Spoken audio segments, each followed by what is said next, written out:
நல்ல வேலை, தளபதி சினிமா விட்டு போயிட்டாரு. காய்ஸ், இன்னைக்கு நான் ஜனநாயகன் மூவி பற்றி தான் பேச போகிறேன். நீங்கள் கேட்கலாம்டா, மூவி ரிலீஸ் ஆகி 10 நாள் ஆயிடுச்சு, இப்போ போய் பேசுகிறேன்னு. நீங்கள் சொன்னாலும் நம்ப மாட்டீங்க. படம் டிக்கெட் கிடைக்கல, வீக் டேஸில் கூட நைட் ஷோ கூட ஃபுல் ஆகுது. ஸோ எனக்கு நேற்று தான் சான்ஸ் கிடச்சிது படம் பார்க்க. அதுவும் ரொம்ப கஷ்டப்பட்டு புக் பண்ணது தான் இந்த படத்தோட டிக்கெட்டு. நான் நினச்சேன் ஏதாச்சும் ஃபேக்காக புக்கிங் பண்ணுறாங்களான்னு. ஆனால் படம் பார்க்க போகும்போது தான் தெரியுது, அவ்வளோ ஃபேமிலி ஆடியன்ஸ், அவ்வளோ லேடிஸ், அவ்வளோ குட்டீஸ், அவ்வளோ பேர் படம் பார்க்குறாங்க. நான் நினச்சி கூட பார்க்கல இவ்வளோ ஆடியன்ஸு, அதுவும் 10 நாளுக்கு அப்புறம் கூட இவ்வளோ ஃபேமிலி ஆடியன்ஸும் ஃபுல் ஆகுதுன்னு. ரொம்ப சர்ப்ரைஸ் ஆகிடுச்சு. அவ்வளோ லவ் வச்சுருக்காங்க தளபதி விஜய் மேலே ஃபேமிலி ஆடியன்ஸ். ஆக்சுவலாக நான் இந்த படத்தோட தெலுங்கு வெர்ஷன் பகவன் கேசரியை பார்த்துட்டேன். அதை மைண்டில் வச்சு தான் இந்த படம் பார்க்க போனேன்.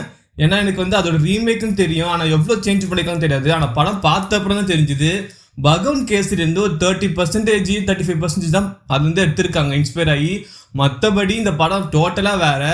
அந்த பகவன் கேசரி ரொம்ப மாசம் ஆக்ஷனாக இருக்கும், ரொம்ப ஒரு மசாலா மூவி மாதிரி இருக்கும் அது. ஆனால் இது ஒரு பொலிட்டிக்கல் மூவி. அதில் இம்பார்ட்டன்ட் சில விஷயம்லாம் வச்சுருக்காங்க உமன்ஸ் பற்றி. ஸோ அது வேற இது வேற. ஸோ ரெண்டுத்தையும் கம்பேர் பண்ணக்கூடாது. பட் இந்த ஜனநாயகன் படம் ஃபர்ஸ்ட் ஹாஃப் பொறுத்த வரைக்கும் ரொம்ப சூப்பராக இருந்துச்சு. ஈவன் செகண்ட் ஹாஃப்ல பிரகாஷ் ராஜ் சார் அரெஸ்ட் ஆகிற சீன் வரைக்குமே ரொம்ப நல்லா போச்சு. ஆனால் அந்த படத்தில் வரல உன் பேரே வரலாறு, அதுலேருந்து கொஞ்சம் அப்படியே ட்ராக் ஆயிடுச்சு. ஏன்னா அப்படியே டிவிக்காகவே எடுத்த மாதிரி இருந்துச்சு இந்த படம். அந்த செகண்ட் ஹாஃப்ல ஒரு லாஸ்ட் 1 hour டிவிக்காகவே எடுத்த மாதிரி இருந்துச்சு. ஆக்சுவலாக நான் ஒரு டிவிக்கே சப்போர்ட்டர் தான், ஓகேங்களா. ஆனால் எனக்கு இந்த படம் பார்க்கும்போது ரொம்ப ஃபோர்ஸ்ஃபுல்லாக இருந்துச்சு. இந்த பொலிட்டிக்கல் சீன்ஸ்லாம் பார்க்கும்போது நீங்கள் நினச்சி பாருங்களேன், இப்போ உதயநிதி நடிக்கிறாரு.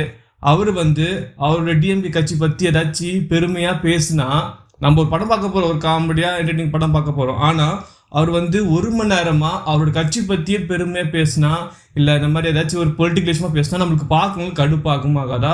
கண்டிப்பாக ஆகும்ல. அது மாதிரி தான் எனக்கும் செம்ம கடுப்பாயிடுச்சு.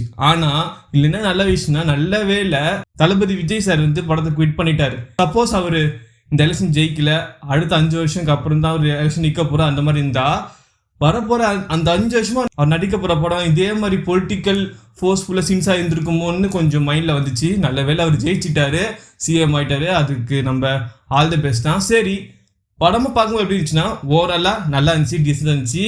கொஞ்சம் இந்த ரோபோட் சீன்ஸ்லாம் வருது, ரொம்ப ஸ்ட்ரெச் பண்ணி எடுத்துட்டாங்க. அது ஒரு 5 to 10 minutes கூட கட் பண்ணிக்கலாம். அந்த அளவுக்கு ரொம்ப ஸ்ட்ரெச் பண்ணி எடுத்தாங்க.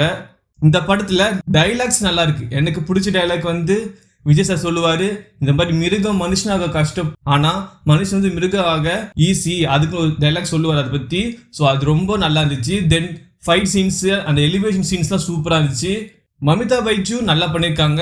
ஆனால் இந்த படத்தை த்ரூ அவுட் த மூவி நம்ம பார்க்க வச்சது ஒரே ஒரு ஆள் தான். அது நம்ம தளபதி விஜய் மட்டும்தான். வேறு யாருமே நம்மளுக்கு இந்த மூவியில் சொல்கிறபடி லைக் பண்ணுற மாதிரிலாம் இல்லை. ஈவன் அனிருத்தோட சாங்ஸும் ஓகே, ஆனால் பிஜிஎம் கொஞ்சம் லெட்டாக தான். இந்த படத்தை எச்சினத்து தான் டைரக்ட் பண்ணாரான்னு ஒரு கேள்வி இருக்குது. இந்த படம் சிறுத்தை சிவா, ஹரி அவங்க எடுத்த மாதிரியே ஒரு ஃபீல் இருக்குது. இது எச்சினத்து எடுத்த மாதிரியே ஒரு ஃபீல் தரல. ஸோ ஓவராலாக பார்த்தீங்கன்னா கம்பேர் பண்ணக்கூடாது. பகவன் கேசரி இது வேறு வேறு தான். பட் அந்த படத்தை பார்த்ததுனால அதை விட இந்த ஜனநாயகன் மூவி பெட்டராக இருக்குது. நல்ல விஷயம்லாம் நிறைய சொல்லியிருக்காங்க. ஸோ நான் இந்த படம் பார்த்து ரொம்ப என்ஜாய் பண்ணேன். கண்டிப்பாக நீங்களும் என்ஜாய் பண்ணியிருப்பீங்க. ஏன்னா நிறைய பேர் 10 நாளுக்கு முன்னாடிலாம் பார்த்துருப்பீங்க. ஸோ உங்களுக்கு இந்த படம் எப்படி இருந்துச்சுன்னு கமெண்ட் பண்ணுங்கள். சினிமாக்காக இத்தனை வருஷம் ஹார்ட் ஒர்க் போட்டு எஃபர்ட் போட்டு எங்களை என்டர்டெயின் பண்ண, நிறைய சாக்ரிஃபைஸ் பண்ண தளபதி விஜய் சாருக்கு எங்களோட மனமார்ந்த நன்றிகள். Thanks for everything. We really miss you Thalapathy Vijay sir. Cinema இனிமே வேற மாதிரி இருக்க போது. உங்கள் மூவிஸ் இல்லாமல் சினிமாக்கும் ஒரு சாம் இருக்கும். அதெல்லாம் நீங்கள் இல்லாமல் எப்படி இருக்க போகுதுன்னு தெரியல. டோட்டலாக ஒரு டிஃப்ரெண்ட்டாக இருக்க போகுது cinema field, Tamil cinema. And we are really going to miss you sir. Thanks for everything. Thanks for வாட்சிங் மை வீடியோ. பை.